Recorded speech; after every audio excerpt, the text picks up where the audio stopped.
Proyekto Helmo.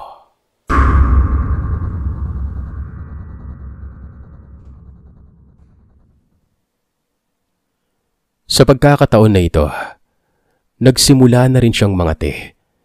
Sinubukan niyang maligo pero nang hapdi siya nung nabasa at nang nagpatuyo ay ayaw niya naman ng mahanginan. Wala umano siyang saplot ng matulog dahil sa bukod sa mainit ang pakiramdam niya. Parang lahat na lamang ata ng susuotin niya. Makate. Pagising-gising siya buong gabi dahil sa panaginip na tumatakbo siya sa gitna ng dilim. Wala siyang makitang kalsada, daan o kung ano na purong madilim talaga sa panaginip niya. Pero meron siyang tinatakbuhang kinatatakutan niya. At yun ay ang boses na tinatawag siya.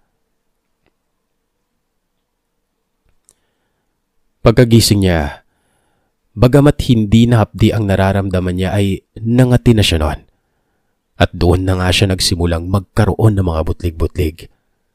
At ang isa pang ipinagtataka ng pamilya ay kapag may pagkakataon na nangangati ito, lumilipat-lipat ang bilog na ito. Kahit na marami ay paiba-iba ng lokasyon na hindi mo makikitaan ng hulma sa pwesto niya dati. Kunwari, ang isang butlig niya ay nasa ibabaw ng siko. Maya-maya ay nasa ilalim na siya ng siko. Mga ganon. Nagpasadya nga sila noon sa manggagamot at sinabi nga nitong may gumagambala. Ang problema, Sir Seth, nitong huling pagbisita nila ay umamin ng manggagamot na hindi sapat ang kakayahan niya para gamutin si Jody. Pero meron siyang iminungkahi na isang manggagamot na medyo may kalayuan at ilang oras ang biyahe noon. Sa pagkakataon na ito, nagpaalam ako sa mga magulang ko na total ay isa lang naman ang subject ko nung araw na pupunta sila Jody. Sumama ako. Pumayag naman sila. Sakay kami noon ng inarkilang jeep ng tatay ni Jody. Mula syudad hanggang sa halos bukirin at mga kalsadang simentado ang narating namin. Habang papalapit, Sir Seth, kitang-kita namin yung hirap na pinagdadaanan ng kaibigan ko. Para bang alam nang nangkukulam na papunta kami sa isang nanggagamot na malakas. Iyak nang iyak si Jody na nakapikit. Kitang-kita ng dalawang mata ko, Sir Seth, kung paano gumapang ang mga butlig-butlig niya na yon. Umabot pa sa puntong unti-unti na ring namamaga ang mga mata niya na hindi na niya halos maidilat. Purong luha lamang ang nailalabas niya doon. Umiiyak ito. Nagwawala. Hinahawakan naming maigi kasi baka mamaya tumalon sa may jeep kasi nilalabas na niya ang ulo niya sa bintana. At sumisigaw ng para daw siyang nalulunod noon. Hindi siya makahinga. At puro tubig umano ang nasisingot niya kahit na wala naman. Hanggang sa umabot na kami sa parte na hindi na simentado ang kalsada. Maalikabok at amoy na yung probinsya. Nakatulog na noon si Jody. Alalang-alala kami sa kaibigan namin. Tumitibok-tibok ng butlig nito. Nakarating kami ng maayos sa bahay ng manggagamot. Marami-rami ang nagpapagamot noong araw na yon kaya naman hindi muna namin pinababa si Jody. Maganda yung bahay. May kubo-kubo kung saan nanggagamot. Merong mga may sakit na sa loob niya mismo ng bahay ginagamot. At merong pinapauwi niya at sinasabihan na dalhin sa doktor. Pinapainom niya lamang ng tubig na may dasal para mag-cleansing. Pagkatapos ay papapuntahin niya na sa doktor lalo na kung hindi gawa ng mga nilalang na hindi nakikita ang pinanggagalingan ng sakit na yon. Pumila ang tatay ni Jody. Mamamangha ka sa manggagamot dahil wala pa namang sinabi si Tito na hindi siya ang magpapagamot. Pero ang sabi ng manggagamot sa kanya ay dalhin na umano ang anak niya. Hindi na nito itinuro pa sa kamalig kundi tinuro niya ito na papasukin sa kwarto. Tatapusin lamang daw ng manggagamot ang lahat at ihuhuli niya si Jody. Sa kadahilanang hindi namin alam. Maya-maya pa ay hindi na rin tumanggap yung manggagamot ng pasyente. Wala na rin dumating nun. Siguro ay dahil alam na ng mga nagpupunta doon ang oras ng gamutan. Pumasok na kami sa loob. Doon ginamot si Jody. Alam mo, Sir Seth, manghang-mangha ako nang nagdasal lamang siya ng tubig sa baso. Tapos ay hinugas sa kamay ni Jody at pinapunas sa kanya mismo ang sariling mata. Ang bilis na wala ng pamamaga ng mata niya. Maya-maya pa ay may pinahawak itong itlog ng manok. Pinapiga sa kaibigan ko pero hindi ito magawang pisain.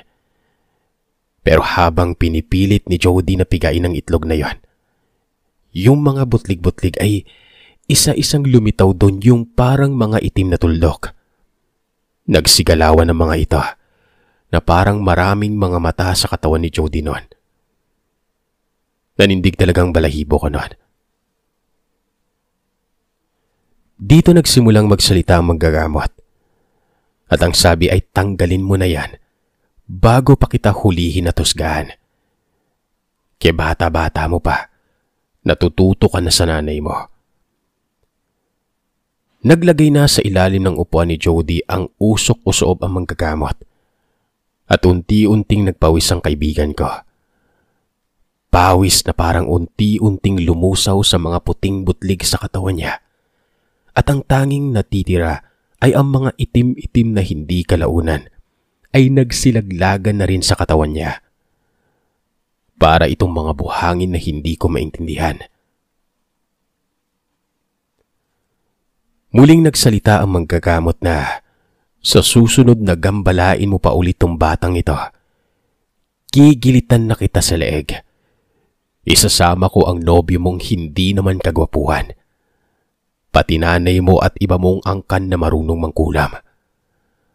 Akala nyo, kayo lang ang marunong mangkulam.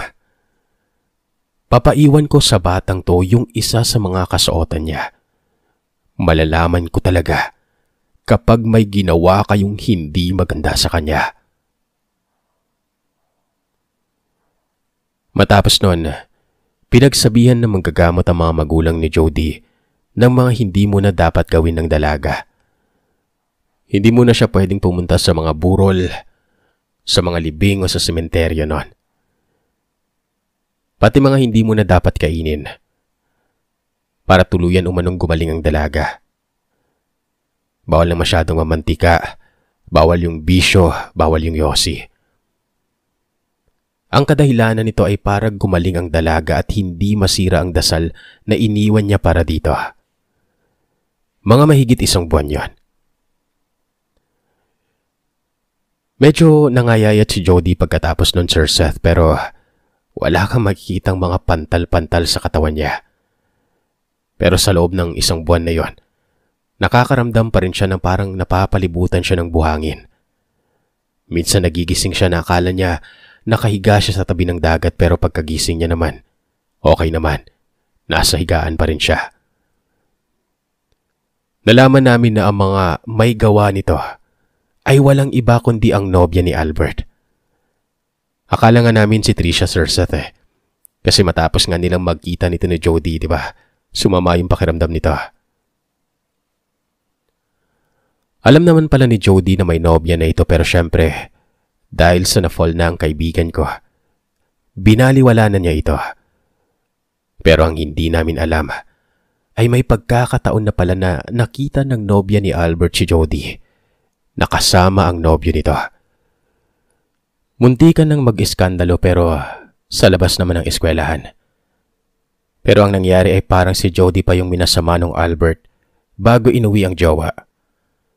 Basta komplikado sa madaling salita. Pampalipas oras lamang talaga ni Albert si Jody nun. Pati na rin ang kaibigan ni Tricia at ang iba pang kababaihan.